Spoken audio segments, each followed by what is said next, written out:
Speaking of Hush himself, I don't really get into the head of Hush.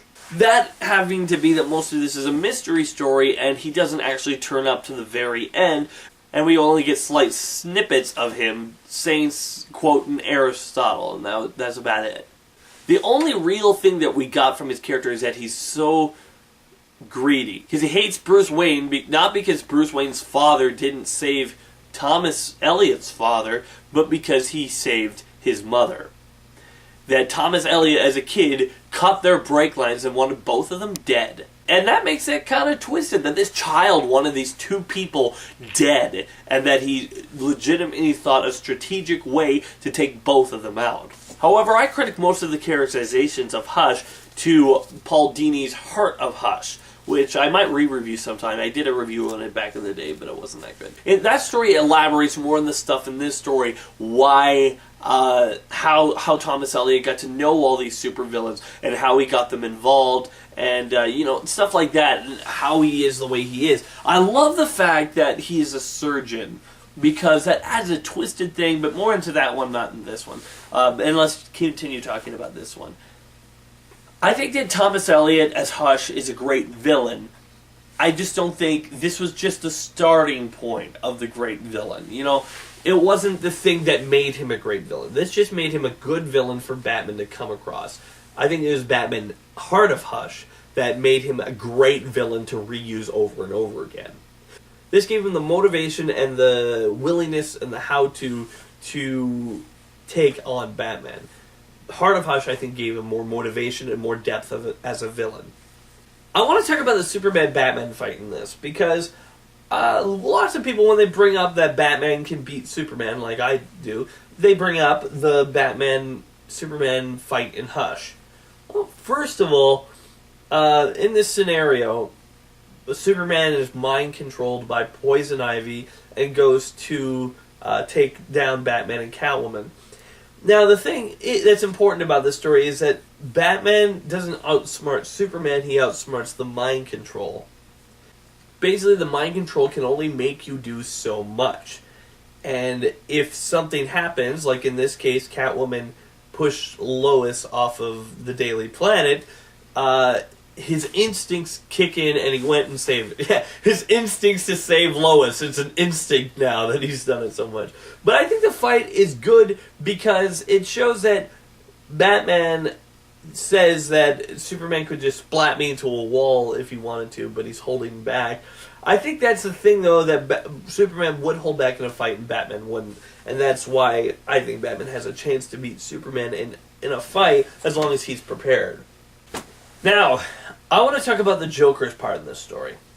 Because when I originally read it, I thought it was some of the greatest work of fiction that I've ever read.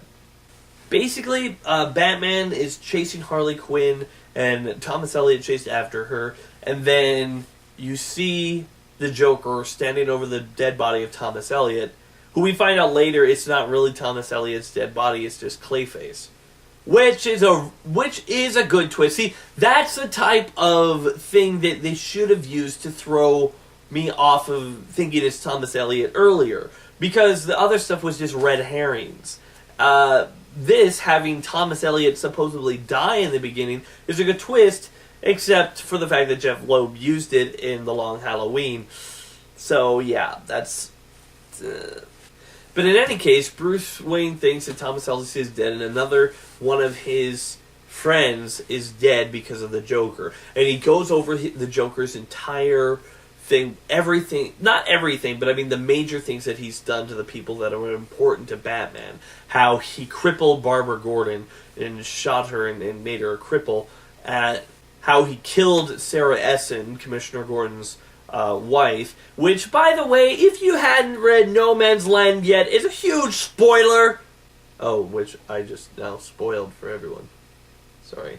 And, of course, how he killed Jason Todd, and stuff like... He's basically gone over the whole thing, and now that he's killed Thomas Elliot, he's had enough, and he's going to kill the Joker. He talks about all the different ways he's going to kill the Joker. How he's going to... Okay, I'm just going to read it. I could crush his windpipe and sever all oxygen from his brain. I could push his ribs through his lungs and rapture his heart. I could pound his skull into the pavement until it fractures in so many pieces his brain would spill out. This is what should have been done a long time ago. I'm okay with Batman experiencing temptation. And I'm okay with him feeling that he wants to kill the Joker. Two problems. One, Joker just appeared in this story. We've had this whole issue and the first issue of this one to just get Batman fighting other villains, and then all of a sudden the Joker appears and Batman wants to get... Here's the thing. With the Joker just appearing in the story, that means there's no setup. This would be a great, climax to a Joker story. If the Joker had been doing all this stuff and Batman is finally broken and is willing to kill the Joker, this would be a great thing to bookend a Joker story, because he doesn't kill the Joker because Commissioner Gordon stops him. That being said, with it just coming out of nowhere, it feels forced. That's what it, even if Joker kills one of his old childhood friends, Thomas Elliot, even with that, I don't see Batman breaking that easily. I need to think that Batman thinks every one of his family is dead. Every one of the Bat family is dead, or maybe he thinks Commissioner Gordon is dead, or something like that. Or maybe he's killed 100 people. I need something like that to show Batman willing to break Joker's neck, or to smash his head into the pavement. I just for him killing one guy. Let me put it this way. If he didn't kill the Joker when Jason Todd was beat to death with a crowbar, if he didn't kill the Joker when Sarah Essen was shot and killed in No Man's Land, why would he? Why would he now? It doesn't feel like it fits. It feels like an overreaction from Batman. Now, that's sad because it's so well written. The rage coming from Batman and the anger coming from him, what he wants to do to the Joker, and the temptation that he feels to just kill this monster. It's a greatly written part, but it doesn't fit because it comes out of nowhere. Alright, two more things that I want to talk about before I end this off. This book shows that the Gotham Sirens would not work. You might be thinking, what? I mean, okay, Catwoman, Poison Ivy, and Harley Quinn. Poison Ivy mind controls Catwoman and forces her to steal against her will, which she finds almost like violating her mind. Harley Quinn shot Catwoman. Why would Catwoman work with those two? That's the one thing when I was reading Gotham Sirens, I was mad that they didn't bring up, because in this story, both of them treated Catwoman horribly, and yet she's still willing to work with them. Either way, that's just one thing I noticed. My last kind of complaint to this story, Batman doesn't actually solve the case. If you look at the story, Batman doesn't do anything. I mean, really. The final part of the story, Barbara Gordon figures out that there was this hidden relay inside Batman's computer that was put there by Harold, the mute guy, the mute technological guy that has been in Batman's cave for a long time, but I don't know what was going on with him in this part of Batman's history. Either way, he knew who Batman was and was a big supporter of Batman, but he couldn't speak. And so you find out that Thomas Elliot gave him the ability to speak again if just he put this picture on Batman's screen. And then there's the big fight where Harold is killed, Batman is trying to defeat Hush, and Hush has set everything up that the Batmobile blows up and he's defeated, and he's about to drag him to Arkham for all the inmates to take their revenge on him. And then Two-Face and Gordon show up, and Two-Face shoots Hush. Hush falls over the bridge. End of story. Batman doesn't do a thing. He doesn't figure out the hidden relay. Barbara did. He doesn't defeat Hush. Two-Face did. The only thing Batman does is figure out that Riddler was really kind of behind it all. Yes, in the story you figure out that Riddler was the one that helped Thomas Elliot figure everything out and to work with all the villains and everything. So it was interesting to see that. Now that being said, it's not exactly a big deal because, Batman has to rely on his allies sometimes in order to become the winner. I find it a little mind-boggling how Batman doesn't actually do anything to defeat Hush. That might make him seem like a more threatening villain, that Batman can actually take him on alone. Maybe, but in the end I just think, why didn't Batman actually do anything? I will say this about Batman Hush. I think it is a great book for new readers. I think it's a good book for people who've been reading comics a long time. The reason I say it's a great book for new readers is because if you don't know how a comic is structured and you haven't really gotten into your head yet how comics flow, this is such an interesting book.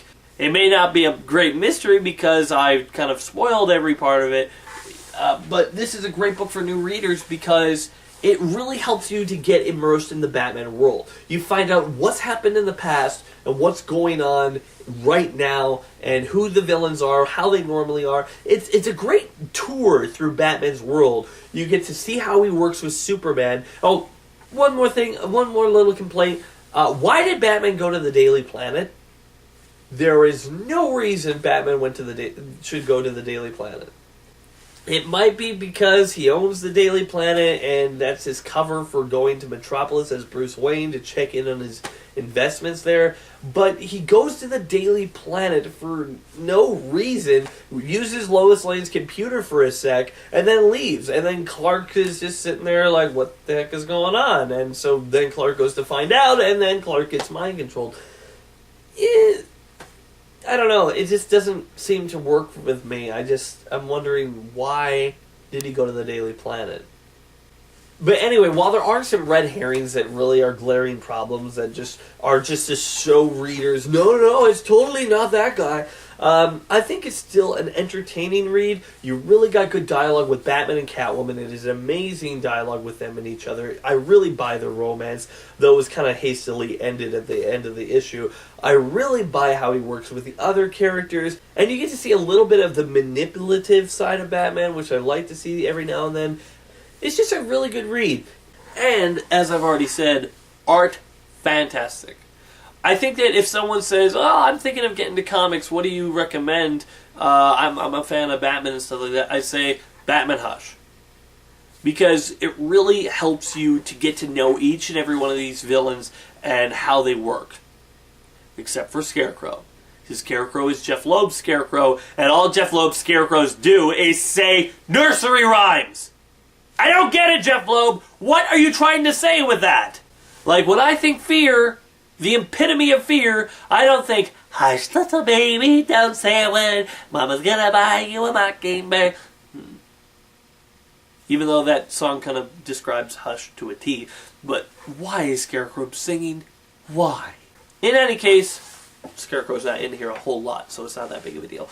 In any case, this is a good story. I think this is great for new readers, but for regular Batman fans, I say it's worth reading. I say it's worth picking up.